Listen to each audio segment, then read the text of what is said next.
जब पति पत्नी का रिश्ता बोझ बन जाए तो खामोशियां भी चीखने लगती हैं। जहां कभी मुस्कुराहटें बसती थी वहां हर बात चुभने लगती है। रिश्ता निभाना मजबूरी नहीं, दिल से निभाना ही उसकी असली खूबसूरती है। जब सम्मान, भरोसा, अपनापन खो जाए तो साथ रहकर भी दूरियां बढ़ने लगती हैं। ऐसी ही कहानी उत्तर प्रदेश के आगरा से निकल कर आई है, जहां पर एक महिला अपने पति को 45 दिनों तक ढूंढती रही। जब उसका पति नहीं मिला तब उसने गुमशुदगी की रिपोर्ट थाने में दर्ज कराई। पुलिस वाले भी चारों तरफ उसको खोजते रहे, महिला भी उसका सहयोग देती रही। सीसीटीवी कैमरे जो खंगाले जा रहे थे उसमें महिला जो है उन कैमरों की निगरानी भी कर रही थी और पुलिस वालों को बता भी रही थी। लेकिन पुलिस वाले जब बार बार उसके घर आने जाने लगे तब उस महिला का बिहेवियर, उसका बातचीत करने का तरीका और हर बार उसके बयान बदलने लगे। तब पुलिस को कहीं ना कहीं शक हुआ उस महिला के ऊपर, और जब पुलिस वाले ने अपनी जो है चालाकी से उस महिला को अपने बातों में फंसाकर सारी इन्फॉर्मेशन निकालने की कोशिश की, तब महिला ने सब कुछ बता दिया जो उसको नहीं बताना चाहिए था। अपने ही पति को उस महिला ने कैसे गायब कर दिया, कहाँ छुपा कर रखा और पुलिस ने उसको कैसे ढूंढ लिया, ये सारी कहानी आज हम इस वीडियो में जानेंगे। राम राम, आदाब, सत श्री अकाल। मेरा नाम अमर है और आप देख रहे हैं क्राइम स्टोरी। आज की सच्ची कहानी जो है उत्तर प्रदेश के आगरा के सिकंदरा थाना क्षेत्र की प्राची टावर चौकी इलाके स्थित रेणुका धाम कॉलोनी का पूरा मामला है। यहाँ रहने वाले 44 वर्षीय सुरेंद्र कुमार शर्मा 18 मई से लापता बताए जा रहे थे। परिवार और रिश्तेदार उनकी तलाश में जुटे हुए थे। इस दौरान उनकी पत्नी रूबी लोगों से यह कहती रही कि सुरेंद्र कहीं चले गए हैं, घर से 5,000 रुपये लेकर निकले हैं, अभी तक वापस नहीं आए, जल्दी ही वापस आ जाएंगे। बाद में 26 मई को उसकी पत्नी जो है गुमशुदगी की रिपोर्ट थाने में दर्ज कराती है और ये पूरा मामला जो है खुलकर सामने आता है। आस पड़ोस के लोगों को भी पता चलता है कि सुरेंद्र जो है वो घर से लापता हो गए हैं। उत्तर प्रदेश के आगरा में रहने वाली रूबी और उसके पति सुरेंद्र कुमार एक परिवार, मध्यम परिवार था। उसी में इनके बच्चे भी रहते थे और ये पति पत्नी रहते थे।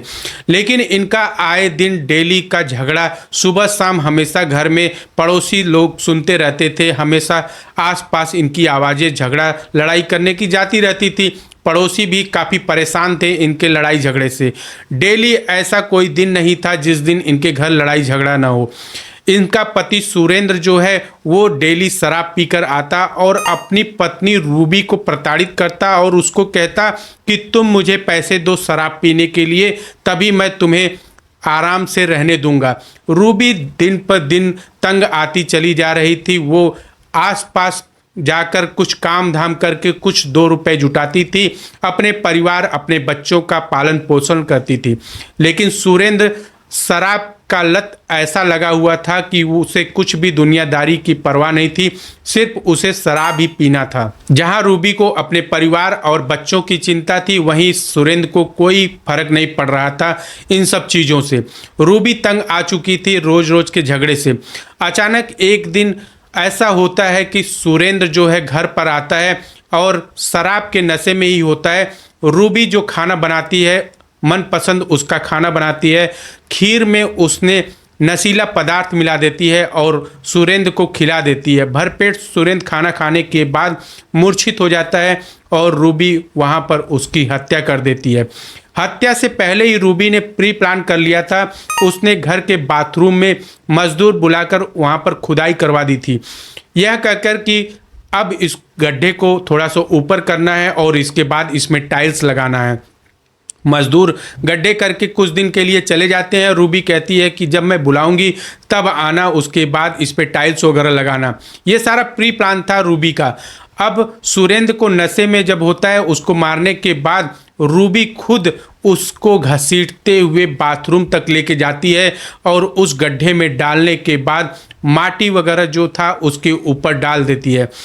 उसके बाद अपने जो मिस्त्री है उसको फ़ोन करती है और कहती है कि भैया बाथरूम में काफ़ी पानी और मिट्टी भर गया है, अब गड्ढे को सम करके उसके ऊपर टाइल्स लगा दो। मिस्त्री आता है और कहता है ठीक है मैं काम कर दूंगा।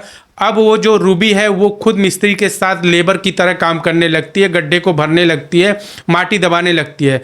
जो मिस्त्री है वो कहता है कि नहीं आप रहने दीजिए, मैं लेबर बुला देता हूँ। रूबी कहती है लेबर बुलाने की कोई ज़रूरत नहीं है, मैं काफ़ी हूँ इस काम को करने के लिए, मैंने पहले भी काम कर चुका है। मिस्त्री बोलता है ठीक है कोई बात नहीं है।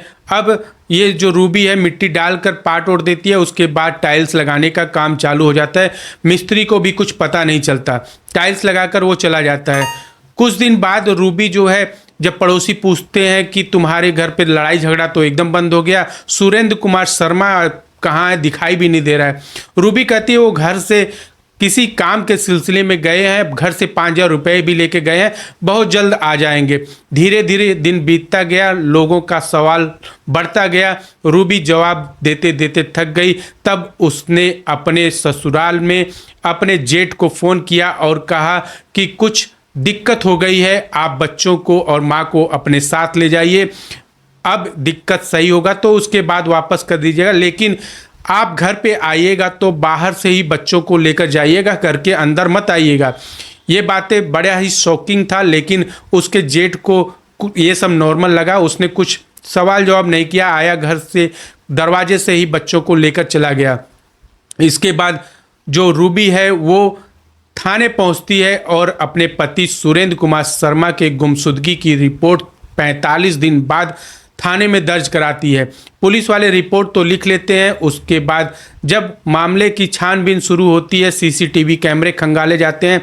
रूबी रोने धोने का नाटक करती है, पुलिस को गुमराह करने की कोशिश करती है, पुलिस के साथ सीसीटीवी फुटेज को भी देखती रहती है कि उसमें क्या क्या हुआ है। सब कुछ एकदम नॉर्मल तरीके से वो ढोंग रच रही थी, पुलिस को गुमराह कर रही थी। लेकिन पुलिस के बार बार सवाल जवाब करने पर रूबी के जो बयान थे बार बार बदल रहे थे। अब पुलिस को कहीं ना कहीं शक हो रहा था रूबी पर। यहाँ जो उसका जेठ है उसने भी पुलिस वालों को बताया कि रूबी ने मुझे घर के अंदर आने से मना किया, कहा कि बच्चों को बाहर से ही ले जाएं। अब पुलिस वालों ने ठान लिया कि रूबी के घर की तलाशी ली जाएगी, पूरे एक एक कोना तलाशा जाएगा, तभी शायद कुछ सुराग मिल पाए। पुलिस अपने टीम के साथ वहां पहुंच जाती है रूबी के घर में और रूबी को लेकर पूरे घर की तलाशी करने लगती है। पुलिस वाले जब बाथरूम के अंदर पहुंचते हैं तो बाथरूम में जो है नया नया सीमेंट का वहां पर कुछ लेप दिखाई देता है, टाइल्स नई लगी हुई होती है। पुलिस को वहीं पर शक होता है। इसी शक के आधार पर पुलिस वाले जो है बाथरूम को तोड़ने का निर्णय लेते हैं। बाथरूम के टाइल्स को मजदूरों को बुलाकर तोड़वाया जाता है। जैसे ही टाइल्स टूटता है उसके बाद सुरेंद्र कुमार शर्मा का जो कंकाल है 45 दिन बाद जमीन से बाहर निकलता है। यहाँ आश्चर्य करने वाली बात यह है कि रूबी उसी घर में रहती थी, उसी बाथरूम को यूज करती थी, उसी बाथरूम में नहाना धोना सब था जहाँ उसके पति यानी अपने पति को मारने के बाद उसने दफना दिया था, उसी के ऊपर वो नहाती धोती थी। अब पुलिस वालों ने जब उसके कंकाल को निकालकर पोस्टमार्टम के लिए भेज दिया और रूबी से सब सवाल पूछने लगे पुलिस वाले, तो रूबी टूट गई और सब कुछ बता दिया, अपने गुनाह को भी कबूल कर लिया कि किस तरीके से सुरेंद्र उसको आए दिन प्रताड़ित करता था, डेली शराब पीकर उससे लड़ाई झगड़ा करता था, जिससे तंग आकर उसने ये कदम उठाया कि अपने पति की ही हत्या करके अपने ही घर में दफना दिया बाथरूम में और किसी को इसकी भनक तक नहीं लगी।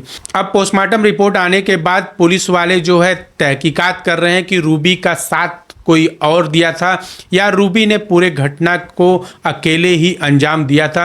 ये पूरा जांच का विषय बना हुआ है। इस तरह की कहानी सुनाकर किसी को विचलित करना नहीं, किसी को परेशान करना नहीं, बल्कि हमारा उद्देश्य है आपको जागरूक करना।